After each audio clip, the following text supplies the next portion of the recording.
গো, যখন তোমার পকেটে টাকা নিতে যাই তখন তোমার পকেটে টাকা থাকে না কেন? এখন পকেট মারা অত সহজ না। এখন যদি টাকা চুরি করতে হয় এটিএমে যেতে হবে, পিন লাগবে, পিন পিন ছাড়া টাকা চুরি করা যাবে না।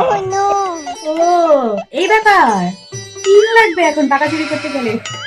এটা কোনো ব্যাপার হইলো? এটা আমার কিছু চুটকির কাজ, চুটকি চুটকি বাজাবো, টাকা তুলে দিব। একটা তো খালি পিনেরই ব্যাপার, পিন। হ্যাঁ যাও না, যাও যাও। কি গো, কি ব্যাপার? এটিএম এ গেলাম কতগুলো পিন নিয়ে, দেখো তো 50 পিনও নিয়ে গেলাম, কত চেষ্টা করলাম পিন খোঁচা খোঁচা খোঁচা খোঁচা টাকা বের করে, কিছুতেই এটিএম থেকে টাকা বের হলো না। দেখি দেখি দেখি কোন পিন? এই যে এই পিন দিয়ে নাও, দেখো। এই পিন নিয়ে তুমি এটিএম এ গেছো টাকা তোলার জন্য? আরে হুলি।